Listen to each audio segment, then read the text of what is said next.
So, the topic of this podcast is trauma. Can you heal trauma? And should you heal it? Yes, you must heal this trauma because it's not something that you can move move on, right? You have to heal it. Now, if you don't do that, how is it affecting you? How will it affect you? It will affect the entirety of your life if you don't do something about it. And every avenue, every part of your life, it will be affected by this trauma. So I'll give you an example. People that have been abused, right, become the aggressor. So it's something to keep in mind so that if you experience abuse by your parents or anyone, just remember they were victims too. I think this part is very important because you can move on about trying to forgive. See, people think that when you forgive, you're doing it for the other person.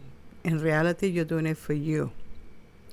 When you don't forgive, you carry this hate, which is a poison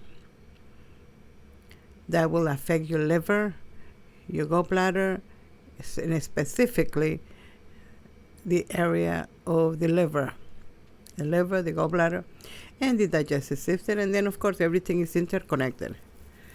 So I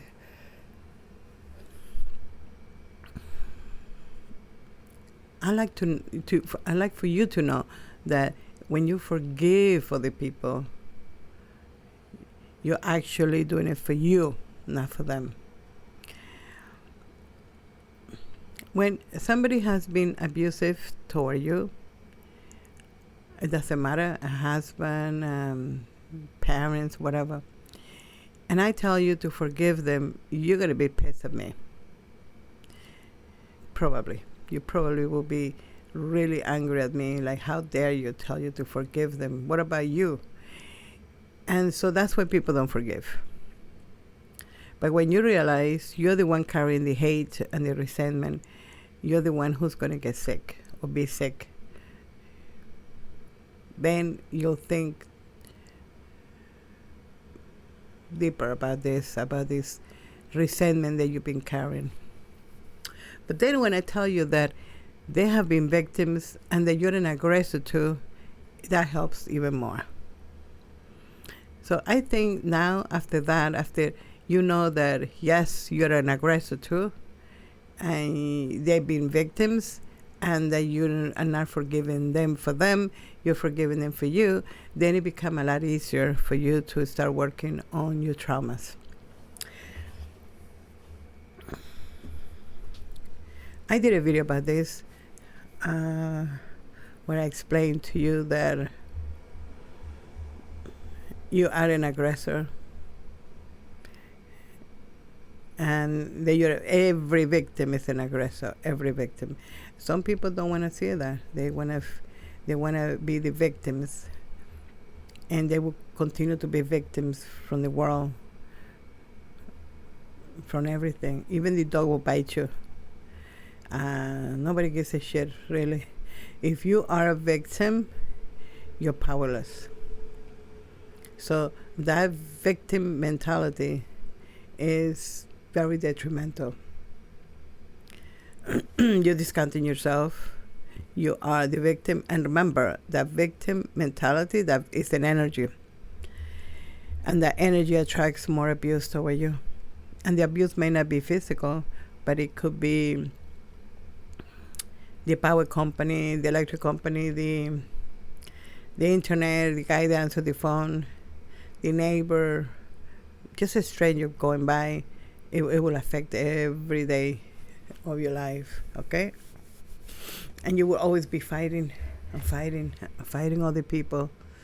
But it comes to a point where you get a certain age and it's not funny anymore. You don't have the energy. You're sick because carrying this shit with you. So I hope this clarifies any doubts, any questions that you had. Why healing trauma? Why dealing with trauma is very important. Now, I think just being human is traumatic. Of course, I think our generation, maybe the first generation that didn't get abused, at least not that bad. It's not to say they weren't abused, because I believe these people still abusing little kids now, or abusing the children. Abuse still exists, but not to the point where it was acceptable. When I was a child, your parents abused you. It was the norm. It was okay. It was called discipline. And so everybody saw it like, yes, he's a good father. He beat him up the kids to make sure that they're not drug addicts and prostitutes. That's what they think, that they want to beat you up so that you wouldn't go into drugs or become a thief or whatever. So at least it's not acceptable now. And there are laws that protect the children. In any case, so now, how do we deal with trauma? How do we heal this trauma? Well, you have to first, there's a whole process. And if I was going to do, or the way I did it was really, really be in constant, putting attention to what I'm doing, putting attention to what I'm saying, putting attention to what other people are saying to me, or how they're acting. What is everything, not just people, just everything in my life. What was happening? Well, everything that you see, the people that you talk, the news that you watch, anything, absolutely everything that you hear, see, feel, all that is processed through the five senses, all of that is called imagery. Okay? Now, you're projecting all that, by the way. And I know there's no way that you can say, oh, yes, I know it. You may believe it, but you don't know it. But I'm telling you, everything is a projection.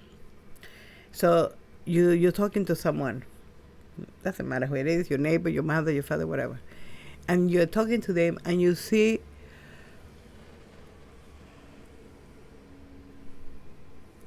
this person has hair, the eyes, everything you see about this person. The color of the eyes, blah, blah, blah. It's a translation. In other words, that person is projecting energy. Okay? It's projecting energy. And you are receiving that energy and translating it. It's super fast. So you talk to me, I think dark hair, I think this, I think whatever I think of me. It's not true. It's just my perception. You may see yourself as, you think you're, I don't know, older, wrinkles, your legs are skinny. It doesn't matter how you see yourself. You're transmitting that to anybody that comes in contact with you, anybody that sees you, because you're constantly projecting who you are. Now, that's not who you are. That's what you think, who you think you are. It's a perception. Nothing in the physical is true. Everything in the physical is perception. It's not absolute. Absolute truth is non-physical. But physical is perception. And I explained to you that perception is how you create. Okay? Everything that you create is with your perception. Now, perception is influenced by beliefs. And one of the core beliefs is religion. Even if you don't go to church, even though you think you're not religious, you believe. And there's thousands and thousands that are branch out of religion, and that's what you're doing. You are religious whether you like it or not. Okay. I said to myself, I'm not religious. I gave up the church a long time ago. I was raised Catholic, and nothing but better memories about the Catholic Church. And I decided to be on my own, just who am I? Who is God? And I thought that I divorced from the church, but I started seeing how everything that I did was influenced by the Catholic Church, by whatever, Christianity, whatever it is. And so I started more and more paying attention to what I'm doing. Now, let's go back to trauma now. Everything that you do, absolutely everything that you do, is color. It's a hue there from this trauma that you had. So let's say this child,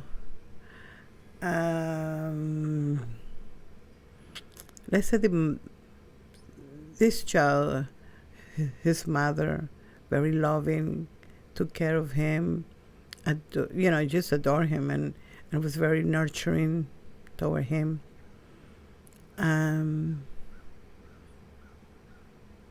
That's his first impression of a woman. So he grows up seeing women in that light, they're nurturing, they're loving, blah, blah, blah. And because that's his perception, all of the women that he would meet would be just like that. He would even say, you remind me of my mom. Even the wife that he married would be like, wow, it's just like my mom. Right? Or you could have a mother that abused you, a father that was abusive and abused your mom. And you meet guys and say, wow, he's just like my father. I don't know, something about him reminds me of my father. That's it, because you have a perception what a man is, and then you go out in the world and that's what you meet, right? Why you meet the same guys that they are like your father? Okay, first of all, your impression of a man is like they are abusive, they are authoritarian, whatever it is. They're scary. Now that's your perception. So any man that you meet, that is, have a certain age, maybe not teenagers, but when you see a guy that is in his 40s, let's say, like your father was, his 30s, you're going to be a little cautious about it. There's a little deep fear. You may not think like, oh, I'm not afraid. Yeah, there's a certain uneasiness, okay?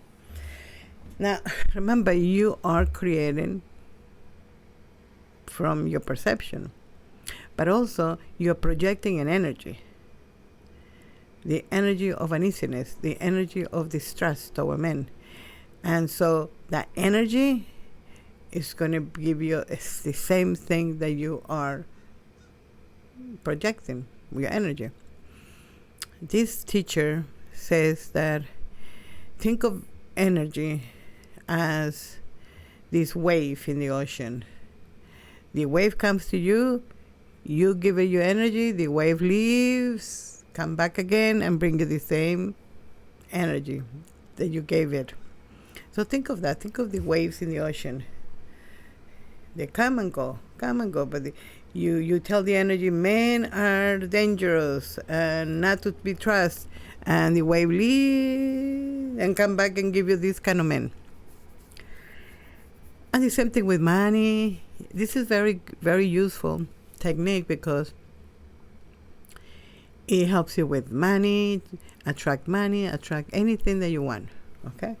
Now, I know the secret, and the secret is not the secret that they told you in the movie. It's so funny because the movie is called The Secret, and that's why they didn't tell you how to do it, because it's a secret. Actually, they didn't tell you how to do it because they're just bullshitting. They didn't tell you anything.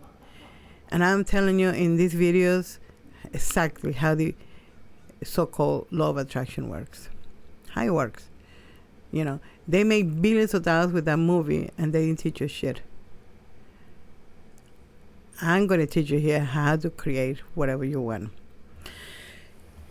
Now, if I tell you how to create it, that's only half. The hard part, the hardest part is implementing this knowledge. Okay? But you can do that also. I'm going to teach you how to heal yourself, which is, again, I'll talk about that. Don't worry. There's going to be a lot of videos. How to heal yourself. You can heal yourself. Anything. You can grow teeth if you want. You can live 200 years if you want. So my purpose of these videos is to, yes, maybe not teaching you, because these teachers told me that I'm not teaching shit. It's just reminding you so that you remember who you are. Because when you remember who you are, you will not be asking me for anything. So I'm just kind of like a lighthouse, reminding you who you are. When you see this lighthouse, you go, right? Not even a guide. They told me not to instruct people, not to teach people, and not to be a guide. Like they don't know what they're doing. Like, you know, like a tour guide. Well, here's what you do, because it's discounting you. So I use it, the word. Sometimes it come out of my mouth because we're so used to talking like that. But I remind myself, I'm not teaching you, I'm not instructing you, I'm not guiding you either. I'm sharing with you. So everything that I'm going to share with you, remember, you have to be aware. Awareness is what we're doing right now. It's becoming aware, self-aware. And the more aware you are, well, you create magic, right? So my videos will be how to become more aware, self-aware. And what is awareness? In any case, so with trauma, the more aware you are, and you have to become aware and aware, more aware, more aware. More aware means that you are more essence. You are essence. You're an essence who's having many, many, many focuses here and in other dimensions. And it's through those focuses that you as essence are experiencing different type of experiences, physical, non-physical, whatever it is. And here physically, you are having different experiences too. In one, you could be rich. In the other one, you could be poor. You could be blind. You could be lesbian. And they explained that to me, that it's very difficult right now because people are very, they're ready to jump off, the handle. So you, right now, people don't want to accept right now. And one of the important things of this shift is acceptance. If you don't accept, and accept doesn't mean agreeing, by the way. Remember that. Acceptance means it is what it is and you move on. Don't argue. Don't try to fight it. It is what it is. So you have to, the more aware you are, the more you pay attention to what you're doing. What are you paying attention? Right? What are you doing? What are you saying? What are you... Because thinking doesn't create. Thought doesn't create. So that's another distortion there.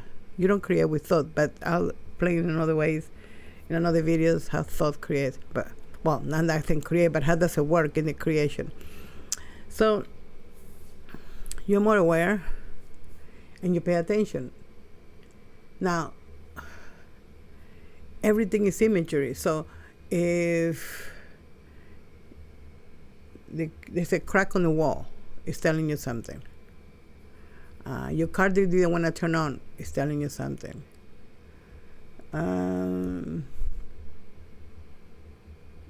lady goes by screaming, it's telling you something.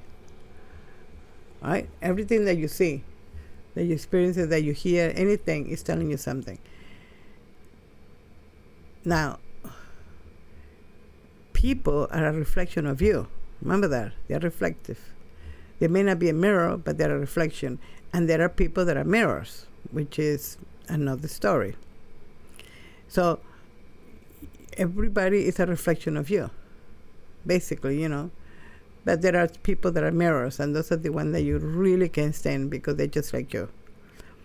You can't stand this person. You see this woman and you just can't stand her. Or this guy, and he gets on your fucking nerves.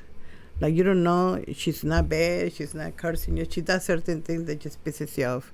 And you're saying, why? Because it's a part of you that you hate. Right? I had this for a long time where if I made women specifically that they were weak, they would piss me off. Like, oh no, I wanted to strangle them. And when I learned from these essences that they're just mirrors, then it dawned on me, yes, there's a part of me that I felt that I was weak.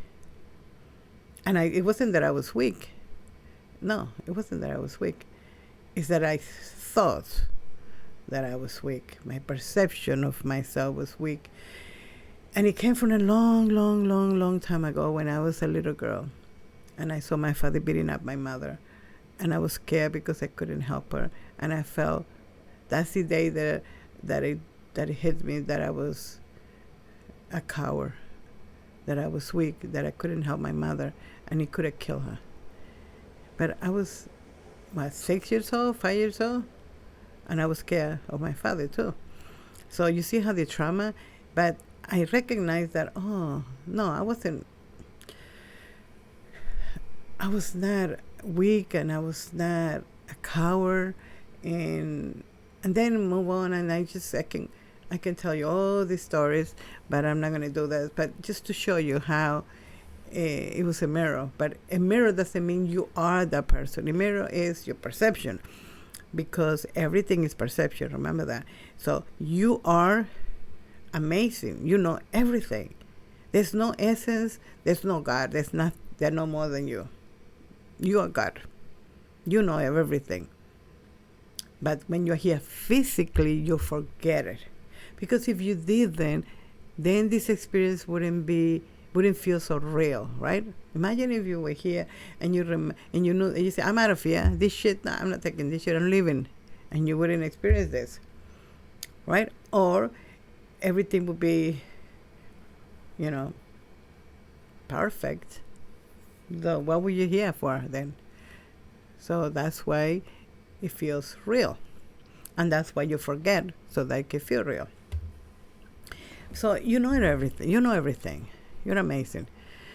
But things happen from the moment you're born that creates an image of who you think you are.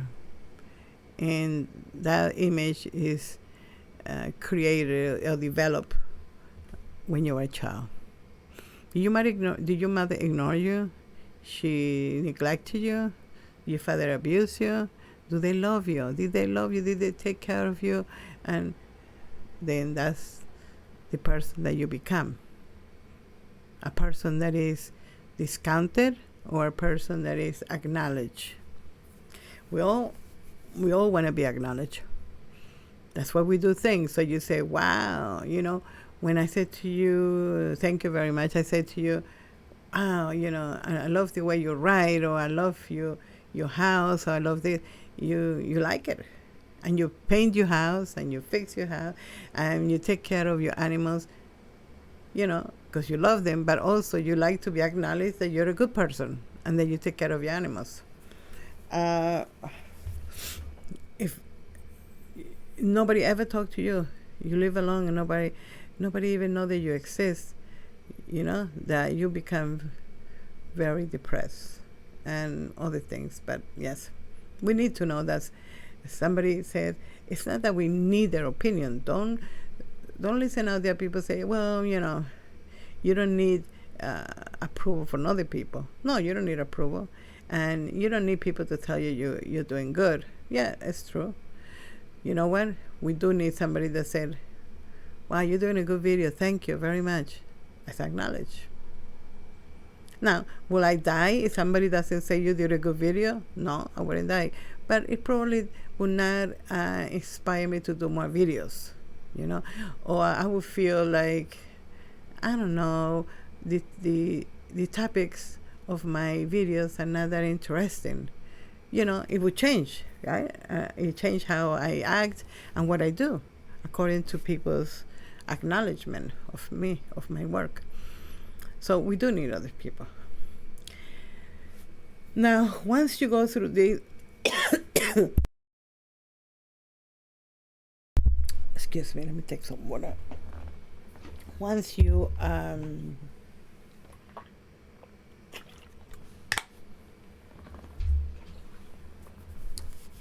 you're aware, everything, it's going to take a while. It's not going to happen immediately.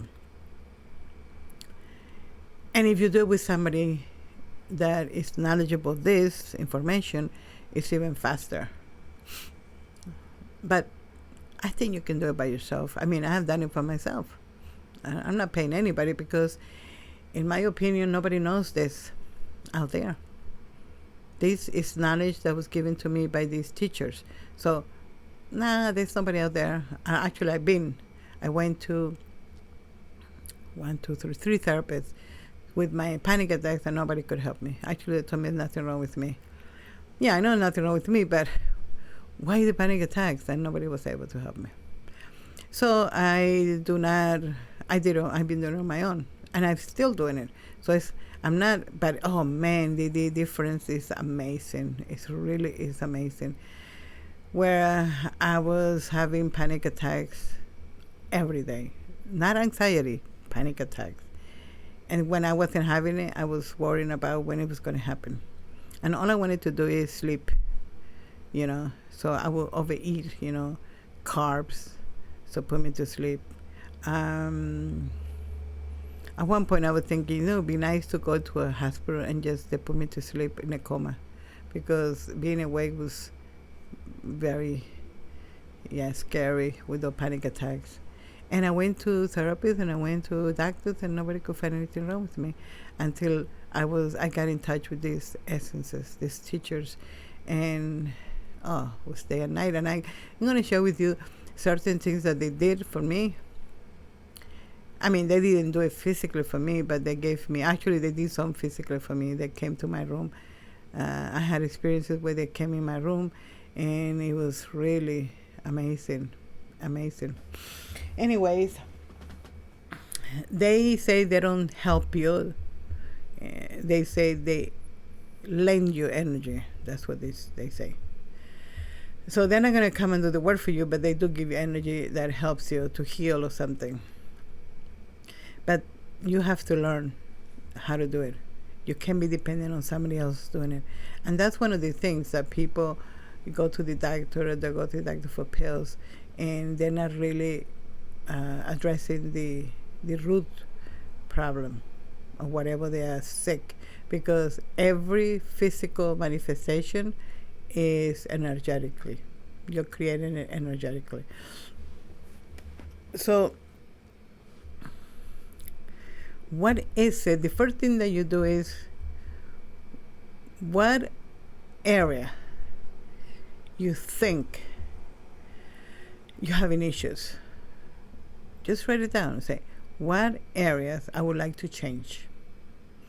It could be physical, it could be financial, it could be relationships, It could be anything. Just write down what I would like to change.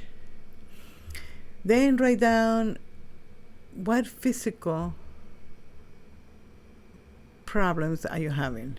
Your feet hurt, your hips, your chest, your back, your head. What part of your body are you having trouble with? And then from there, you know what is the issue.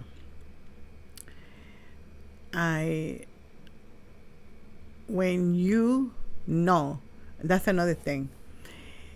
You are essence, and the more connected you are with you, the better. Not just for your traumas, but anything, money, whatever it is. Peace of mind, tranquility. So let's say this is very important. You want something, right? So all the time you're watching people say, it's so nice to live in Texas. And you say, you know what, I would be happy in Texas. I really like the people in Texas, and I want to go to Texas. Now, you try, right, to sell your house, to move to Texas, and it doesn't happen. You go look for houses, you travel to Texas, and the houses are too expensive, too ugly, too, really bad. And no matter what you do, you just can't do it. And you're pissed, and you're frustrated, and you start to feel really bad physically. Your back hurts, everything. What is happening is you essence, you as essence, you non-physically, you subjective. Remember, subjective means non-physical. Objective means physical. So you try. You physically want something. You, essence, desire something.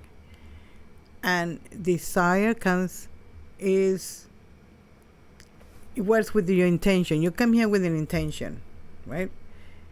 But through desire, you're gonna make this true. You make this happen, this intention.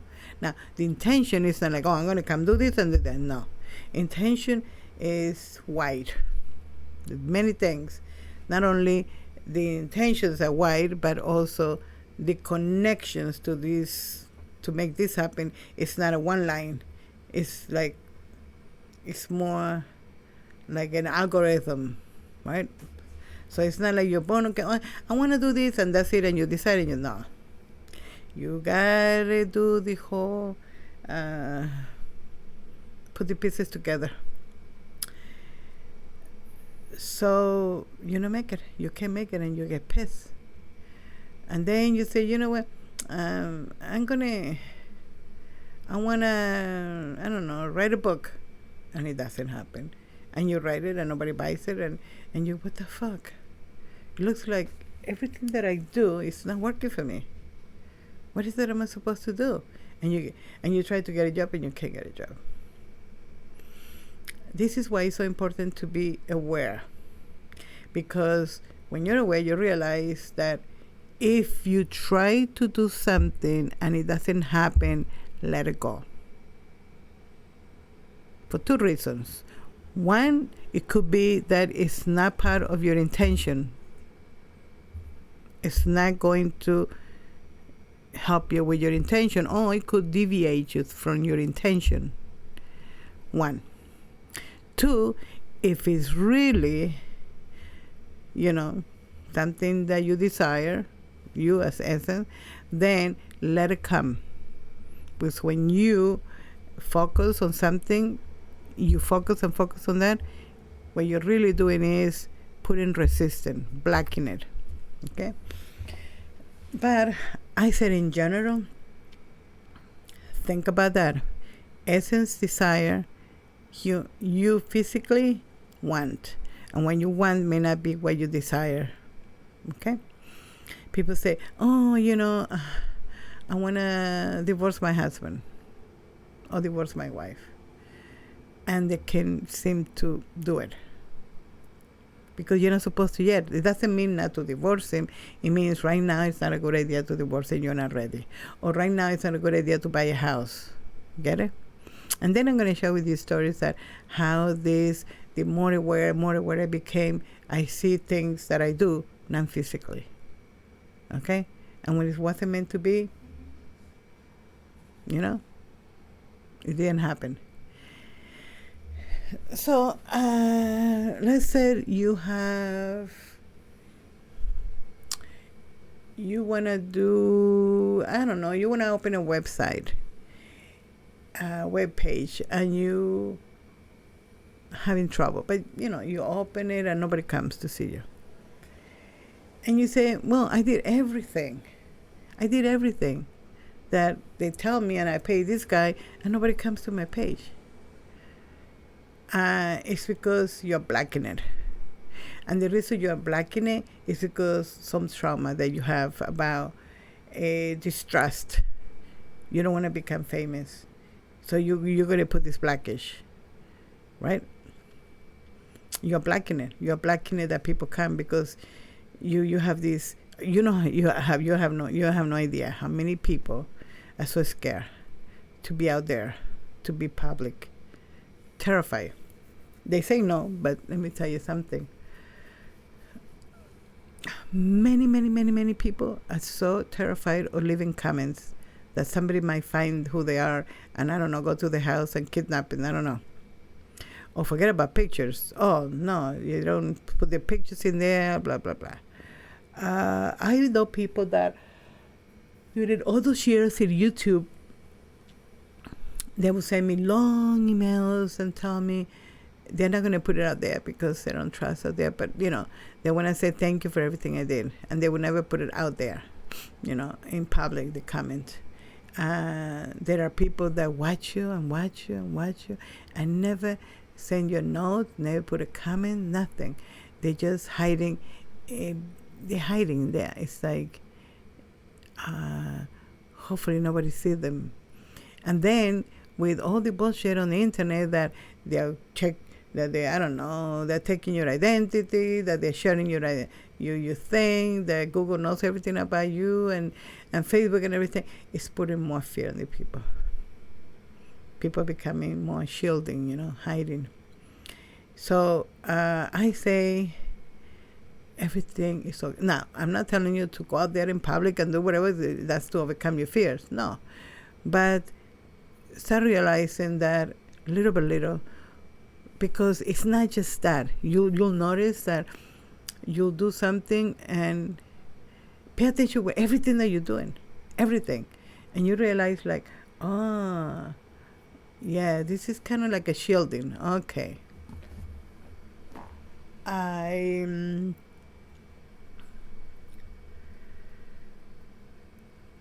somebody.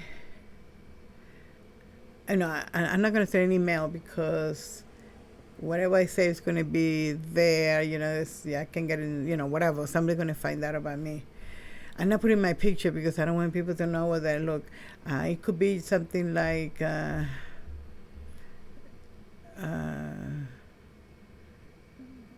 when somebody knocks at your door, you get a little fear. It's the many things. The only thing I can tell you is, I work with people, and I know what to ask the person. And little by little, we'll find out there's trauma.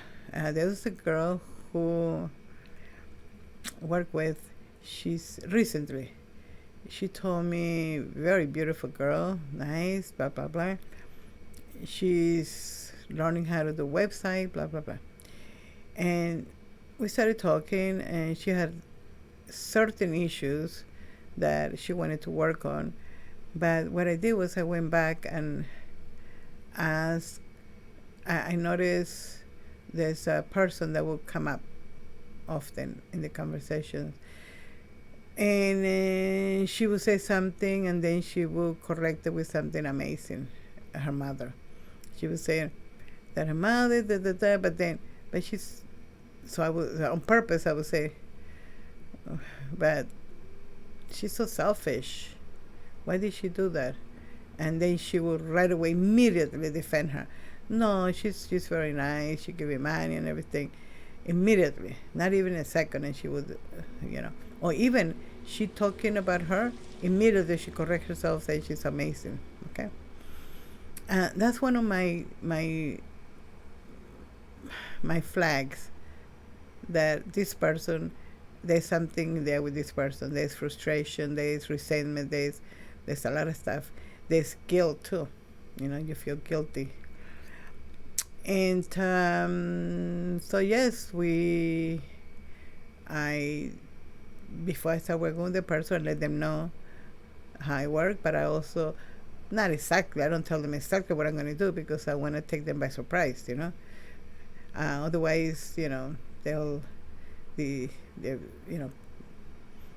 if I say, well, I'm going to start talking about your mom and see how you feel about your mom, she knows already, so she's going to try to hide that and say nothing but nice things about her mother. Be careful what she said.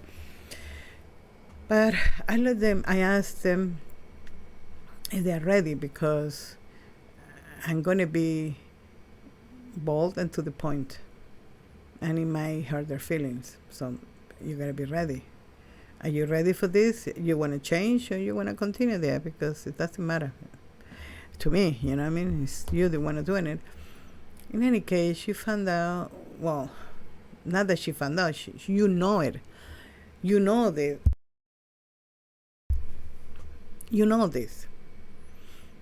And if every single person, and you know really, you just feel a certain guilt to think like that about your mom or your dad, especially the mom. Moms have a very, very, very, there's a guilt trip with mothers. Well, I found out that it was almost, you would think, when you look at the picture, you say it's not related. She had issues with guys. Where she meet a guy, like him, and then when they go meet, she stopped.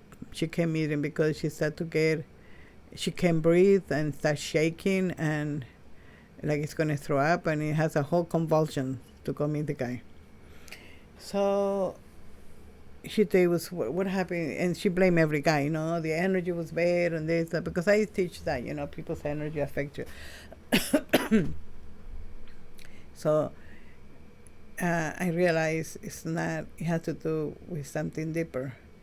And so I asked her about her life growing up, and then she told me little things about her family, and specifically her mom, because I'm not going to tell the whole story, but she had guys and she got children with different guys, but they didn't live with her. So, but very strong woman. She had her own business and everything. Well, financially, she's very good. But she told me that when she was in elementary school, her teeth were rotten, all of them, rotten to the core, all of them, all the teeth, and they smelled really bad. Her mouth stank, and in the school, the kids made fun of her, and then nobody wanted to go near her, so she was isolated. And she told her mom, and her mom didn't do anything. I don't remember what the mother said, like, no, don't worry about it, or something to that effect. And so she had to go to school like that, and that was a trauma for her.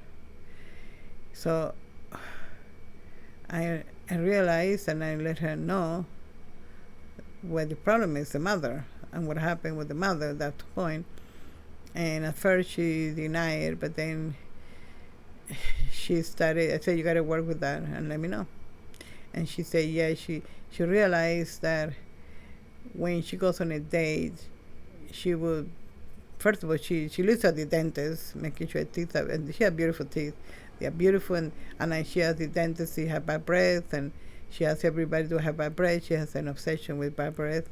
She goes to the dentist and they clean her teeth, and always using mint, and washing his mouth with minty things.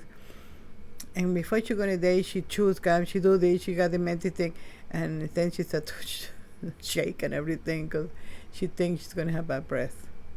So, that's a trauma, okay?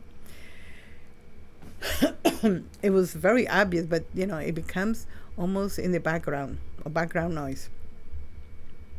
So it was easier now to work with that, work with her about how to overcome that trauma. That the guy is going to reject her because of bad breath, because she's terrified that the guy will say you have bad breath and leave. Or when they don't even want to meet her, or when she has the first day and then they just dismiss her, she thinks it's her breath. You understand? So that is a trauma that you carry with you and for the rest of your life. You will not be able to get a good job. You discount yourself with everybody and everything, so you end up not getting the dream job, or you're not doing what you really want to do, or that dream house. You're not going to get anything because you will be terrified to go out there, because you think that people are going to reject you because you bad breath. How can I open a website and I become famous? People are going to realize I have bad breath, that kind of thing. I know it's illogical, irrational, but that's the way all traumas are irrational in a sense, So, yeah, so I hope this helps. If not, if you have any other questions, then just leave a comment. Let me know. Have a good day.